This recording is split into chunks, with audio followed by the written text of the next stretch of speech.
Having my car stolen for the second time left me with mixed and complex emotions. On one hand, the car had been tainted in my mind after being stolen twice, like it had a big red letter A painted on its hood, so part of me didn't want it back. Actually, a big part of me didn't want it back.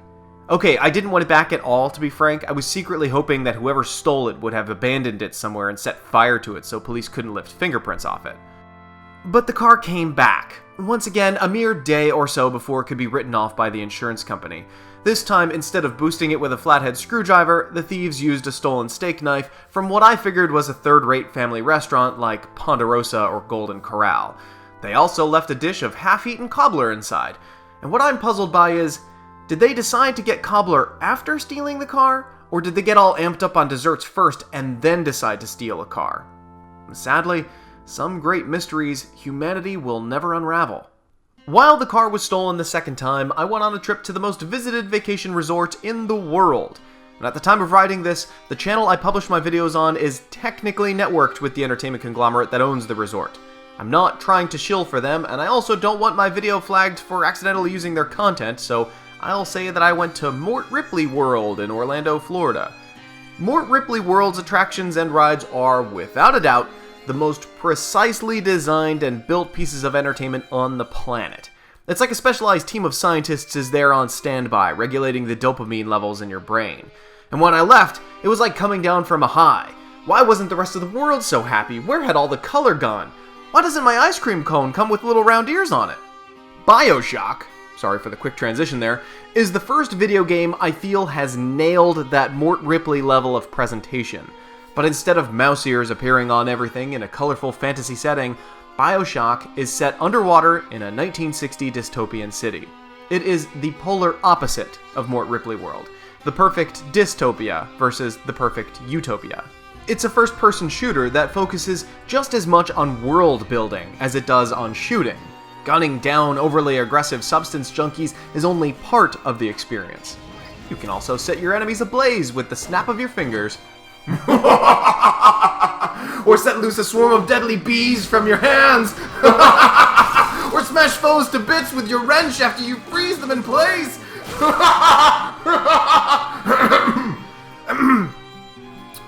I mean, the who, why, and how of the underwater city are just as important as the action. The submerged city of Rapture is the brainchild of entrepreneur Andrew Ryan. Tired of all the existing governments on the planet, the only place he could escape their control was creating his own government beneath the sea. I chose the impossible. I chose Rapture.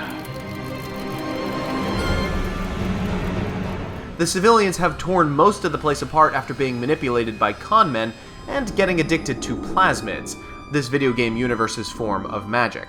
You discover Rapture after your plane crashes in the middle of the ocean, and as the lone survivor, you enter a lighthouse with a submersible inside that leads directly to Rapture. It is one of the coolest video game introductions of all time. Just a bit border. How do you like that, mister?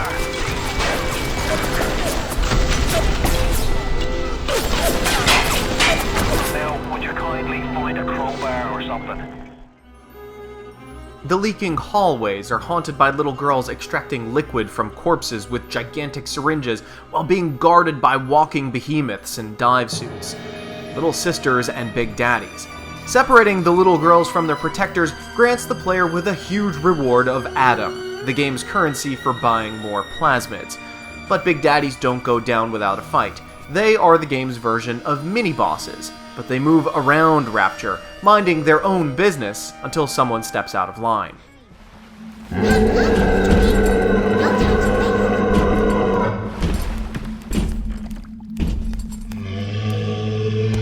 can smell another. I don't like you! The one or two sane people remaining left in Rapture are far outnumbered by the roaming splicers, people who have become addicted to plasmids and Adam and have lost their humanity because of it. Unlike many shooters for the time, BioShock gave the player a morality choice. Back then, most shooters just gave you an objective and some hallways to run down. Liberate the little sisters or harvest them, meaning killing them by squishing them with your bare hands. Harvesting Little Sisters gave the player more powers quickly, while rescuing them eased your conscience, but gave the player smaller bursts of power upgrades. Thank you, mister. Thank you. While this sticky sweet morality system wasn't anything particularly revolutionary, it did open up some doorways, especially when the big plot twist kicks in. Turns out, the whole time the player is simply following the hypnotic suggestions of a con man and doing whatever is told after the phrase, "Would you kindly?" Stop. Would you kindly? Would you kindly? Powerful phrase. Familiar phrase. Would you kindly? Would you kindly get this? Would you kindly find that? Would you kindly find that? Would you kindly find? Would you kindly get this? Would you kindly head to Ryan's office and kill the son of a bitch? Andrew Ryan himself reveals the information to the protagonist, and then uses the command "Would you kindly" to have the player mercilessly kill him with a golf putter. It was a twist that no one saw coming, and it's often considered as one of the greatest video game moments of all time. And once that revelation sets in, the player's main objective is to exact revenge upon the real villain, who has been taking advantage of you the whole time.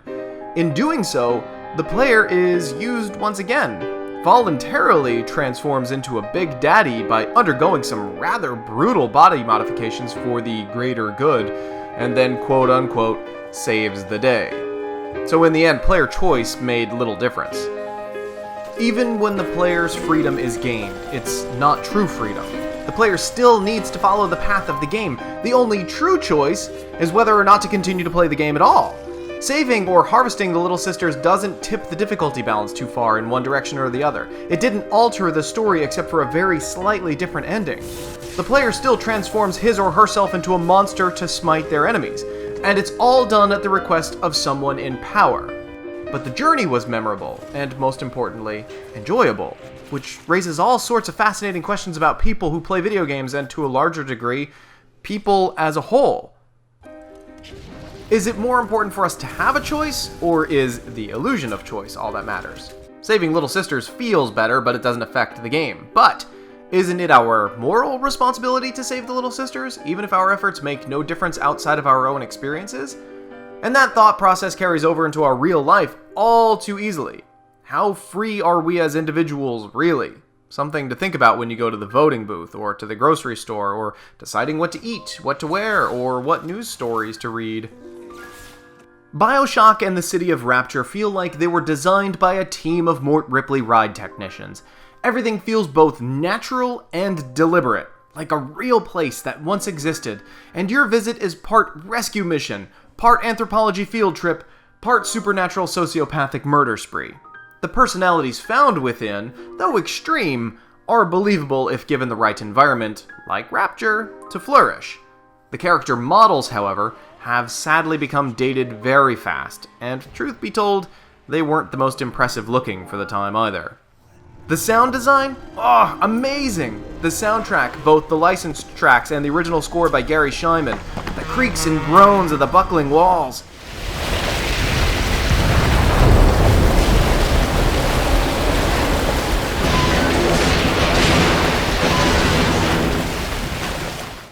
The chirps and whistles of the 1950s science fiction-inspired automated defenses.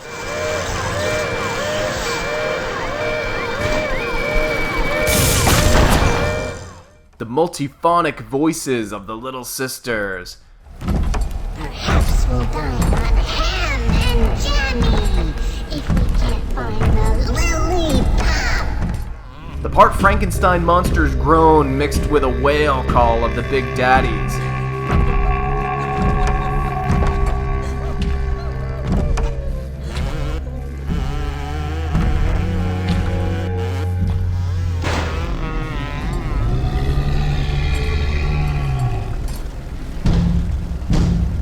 It all melts together perfectly to mold into an alien but somehow familiar fantasy world.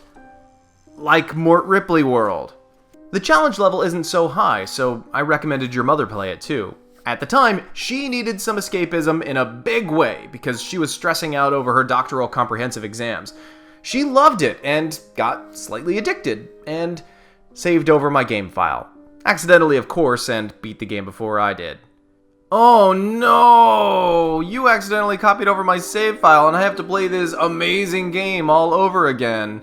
Oh no! I did give her an artificially hard time about it for years afterwards, though. But, aside from being one of the greatest shooters of all time, BioShock always reminds me of the time when my car was stolen the second time, about my first trip to Mort Ripley World, and the first time your mother beat a video game before me.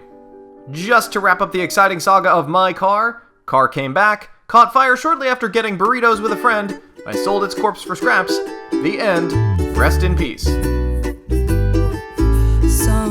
Somewhere beyond the sea, somewhere waiting Your for genetic me. code is being rewritten. My lover Hold on, and everything stands will be on fine. golden sands and watches the ships that go sailing.